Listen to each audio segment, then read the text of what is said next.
Maybe the dreams would never leave him, but Rocky had become quite adept at shoving them away. Working for the ACG was a cesspool of distractions. The waiting line of things needing to be done never seemed to end. When one task was finally finished, roughly 3 more would spring up in his face, sometimes even while he was still doing the first one. It was a process that usually weeded out the strong from the weak, as working under pressure was a condition the ACG swam in every day. He commonly found himself in the canteen hunting for something to keep his mind occupied, aimlessly gazing down a drinking glass for something he could never find. The food there sucked, but an acceptable type of suck where Rocky detested it, but knew there wasn't anything else. Never in his life did he think he'd eat so much rice and ramen squares. At least they gave out coffee.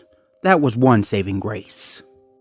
The canteen wasn't the most appealing place to be, but the endless supply of low-quality alcohol at least added some much-needed muffling to his thoughts. He sat at a dirty lunch table, idly nudging a glass of golden liquid. He was locked in a conversation with one of his more preferred legionaries. "I don't know. What do you think is the point of no return?" Across him sat Strap, the white husky from the earlier mission. They weren't on entirely magical terms with one another, but at minimal accepted each other's presence enough to sit across together. "Well, how many chances was he given?" he asked, tilting his head. 3. "Well then, that's it. Just like I said, you mess up 3 times, it's over for you. He shouldn't have been given a 3rd one to begin with, if you ask me." "What if it's not that simple?" Rocky said, watching his glass slowly shift a few inches. The ground was gently moving underneath them, occasionally making small objects sway around.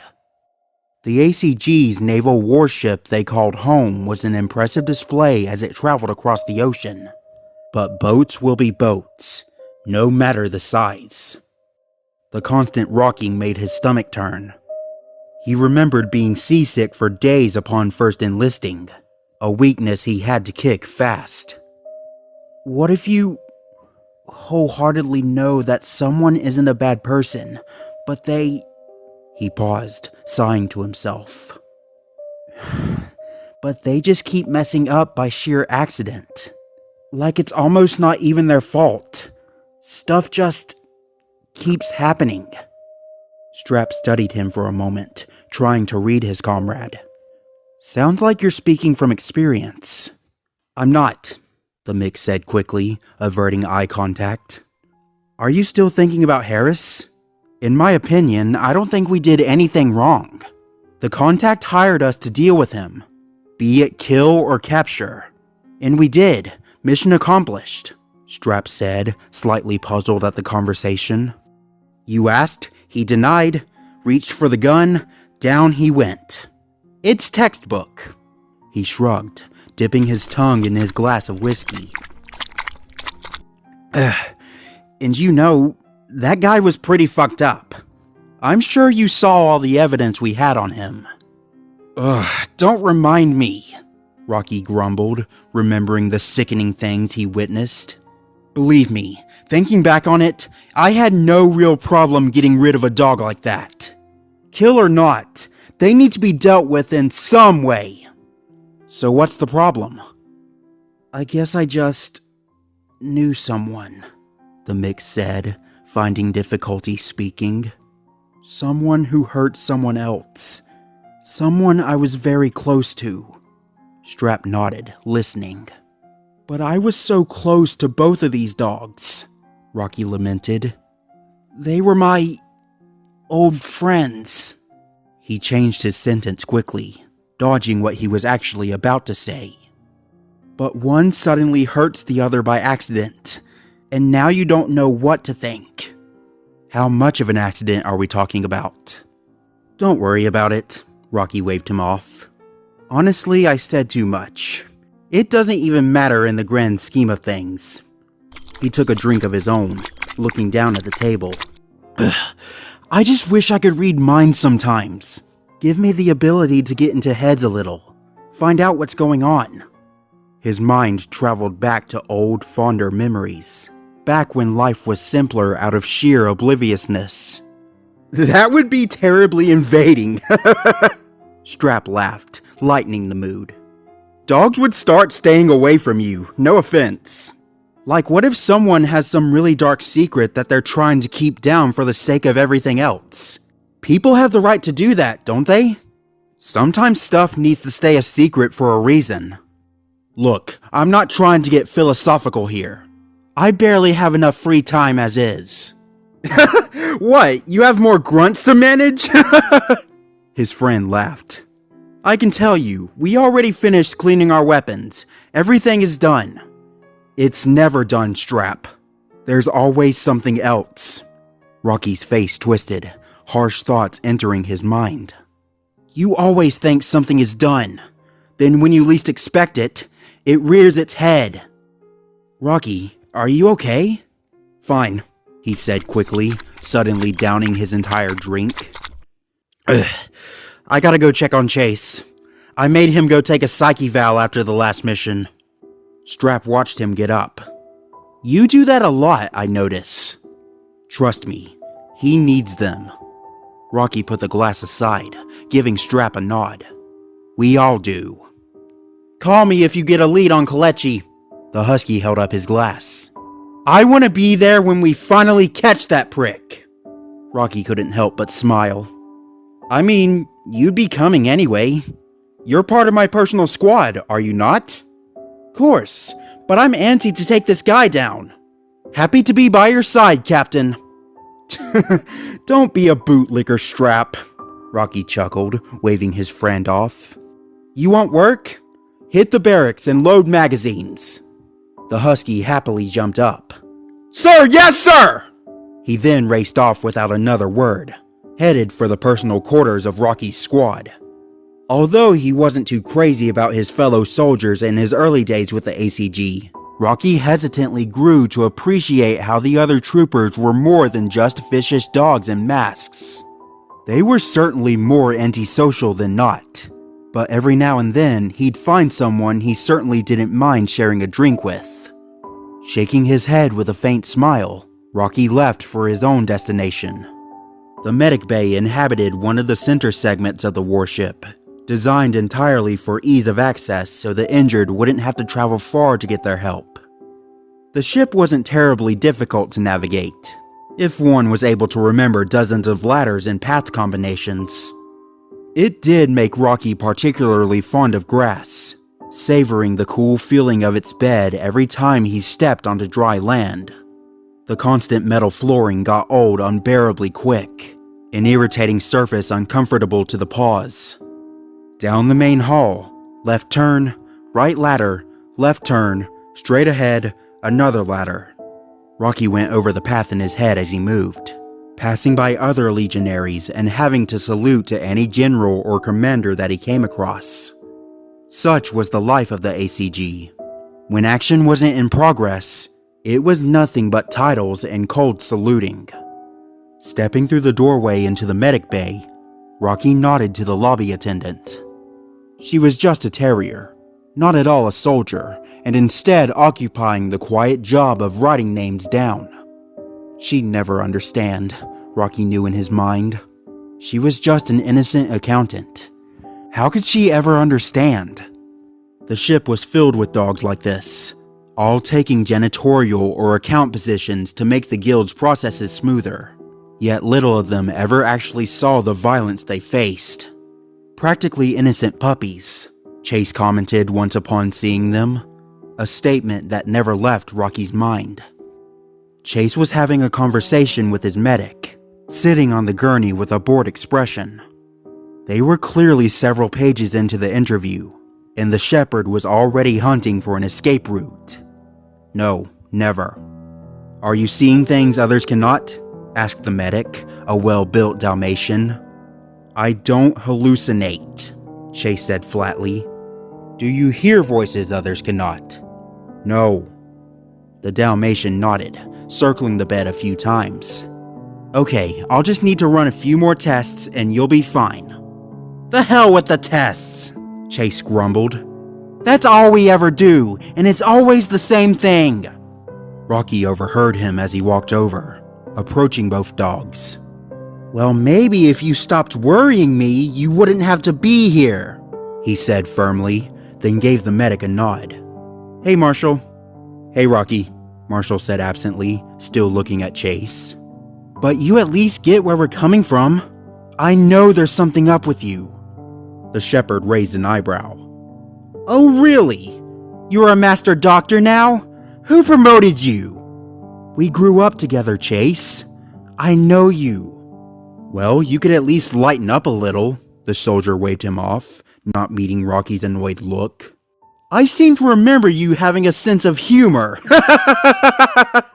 He punctuated his joke with a laugh, half expecting the mixed breed to laugh with him.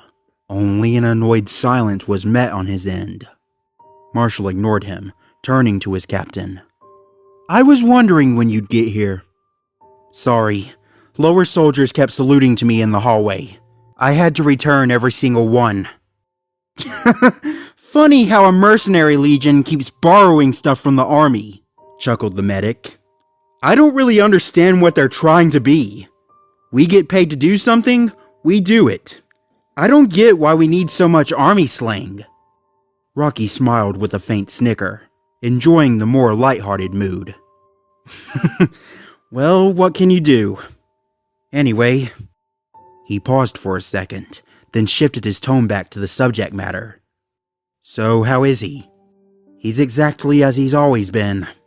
Marshall snuck a look back at the shepherd, who was very much listening in. Extremely annoying to deal with. Hey! Chase flattened his ears, snapping toward them. Even with his tone, it was obvious a playful side was hiding underneath it. Which one of us would always crash into the elevator? I grew out of that. Maybe, but everyone's a puppy at heart. Chase put his paw over his chest, smirking at his two brothers. He spotted Rocky's frown and spoke again. Look, everything kinda got messed up in the very end. But think about all the fun times we had, he said, trying to uplift the two. Catching frisbees and rolling in mud, running through fields in mud. Except it was all a lie. Rocky held up his paw, a notion for him to stop talking. Ryder abandoned us to be torn apart by an invading threat. He hesitated even mentioning the event that tore apart the family, agonizing memories too clear in his head. How could you possibly have any fond memory of him now knowing what he did to us? The shepherd hopped down from the bed, meeting him directly. I'm just trying to cherish the few good things we had, Rocky. Back when it was still 6 of us. Before it all fucked up. Language, Marshall hissed.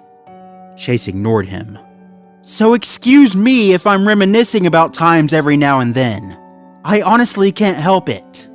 Ryder willingly allowed that creature to invade our tower and kill us all. Rocky shot back at him, his voice rising. It killed 3 of my closest friends.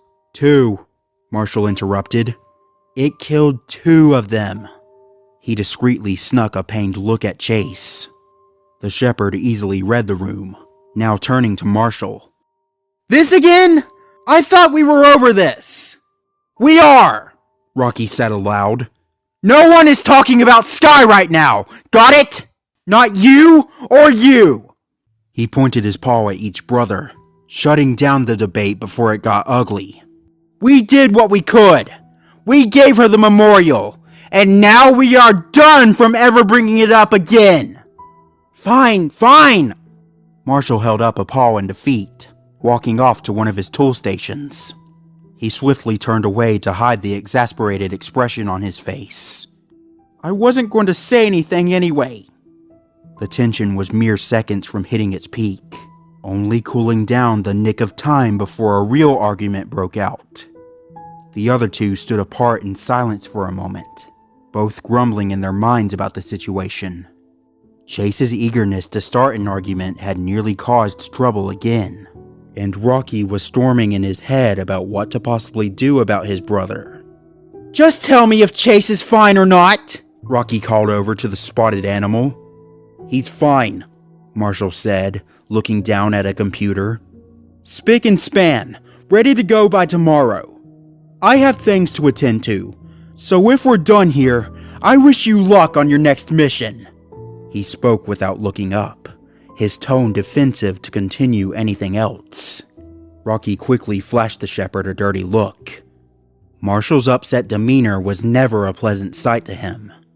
The Dalmatian rarely ever got angry, and the mix never looked fondly on those who pushed his little brother's buttons. "Alright, we'll get out of your fur. Come on." He pushed Chase out of the room swiftly, much to the soldier's protest. Successfully shoving him out into the hallway, Rocky leaned in with a low growl. "What the hell is wrong with you? You know how he gets when you bring up the lookout." "I didn't do anything," Chase said defensively. "He brought it up. I was just following the statement. What are you mad at me for?" I don't know." Rocky shook his head, getting further agitated. "But you just have this perfect skill in upsetting him, and I don't know how you do it." The shepherd was about to say something, but Rocky fiercely cut him off. "You think we don't miss Sky, or Zuma, or Rubble? Do you honestly think we don't have those memories too?" Flattening his head, Chase took a step back. "Dude, we already had this conversation a couple hours ago. You don't need to repeat yourself. And I shouldn't have to. But I seriously wonder with you. And for the record," the mix continued, "quit bringing up our old owner. He's dead to me and should be to you too." "Wait, me?" Chase hardened his gaze, the shepherd's tone dropping. "You brought him up, not me." Rocky blinked, realizing his mistake. "Okay, fine, my bad. Yeah, I shouldn't have done that. But you're not entirely in the clear here." "Trust me, he is dead to me," Chase pressed. "I'll make jokes, sure, but he still abandoned us. I'll never forgive him for that. He looked off to the side. "I just think about old times a lot. I don't know why." "And I get that. I really do." Rocky let himself calm down. "But it upsets Marshall. And I'd honestly rather you focus on our missions instead of thinking about old ones. We are this close to finally tracking down Kalechi. We've been tracking this piece of garbage since we were hired after him. And the closer we get, the sharper we need to be." The shepherd gave a small nod. "Oh, believe me, I'll be there to put plenty of bullets in him when everything's done." "So I can count on your competence?" "Rocky, you can count on my life as competence." The mix let out a sigh, gazing to the floor. "Well, that's all I ask for. And if that's clear, then we have no problems. Just please try to be nicer to Marshall." "Are you kidding?" Chase giggled. "Marshall was always the baby of the family. I'd never do anything to willingly hurt him, and you know that." Rubble was the youngest. "Yeah, well, Rubble is gone," he said sadly. "So that leaves Marshall." Rolling his eyes, Rocky dejectedly prepared himself to endure another hour of his brother until the next mission call. They both walked away, absently conversing about small things and hobbies. Meanwhile, Marshall still stood alone in his office, sitting at his desk mindlessly staring into the surface. A somber note played in his mind, his blue eyes searching for meaning in the heartaches. Nothing would ever be the same again, no matter how successful he became within the ACG. Utterly nothing seemed to heal the scars in his heart. The memories came to him every day. Its signature roar, all those voices all layered over one another, its monstrous size scampering through the hallways, the stabbing tail and gnashing teeth that stole his old life away, the burning eyes of the terrifying beast that destroyed everything. That dreaded basement filled with filth, defiling his eyes and burning images into his mind he'd never get away. He had to be strong. He knew it in his heart. Yet such a simple thing was so horridly difficult. His eyes looked up at the desk, where his name was etched on a place card displaying his title. It was a gift from the ACG, supposedly. A soldier had come by one afternoon and left the package on his desk. A gift. A gesture of kindness for him. A small notion that even in these darkened metal corridors, surrounded by warfare, there were still dogs out there who cared for him. His eyes narrowed at the place card, knowing he owed everything to the guild. The Assault and Containment Guild. The legion that rescued them in their darkest hour, taking them in from the ashes of their old life. They had to be the best, he said in his mind with a hardened expression. They had to. They were obligated to repay their life debt with flawless servitude. It was only fair. Within Marshall's determination, a hollowed sadness pulled him back down. No matter how many times he reminded himself of his new directive, there was always a dark cloud that followed him. If he didn't have a daily schedule, he'd probably never even get out of bed in the morning. Standing up from his desk, Marshall pushed his thoughts away and returned to his station. Tomorrow was another day. More missions were coming, and they always had to be ready. Never could they afford to show weakness, no matter what came in their way.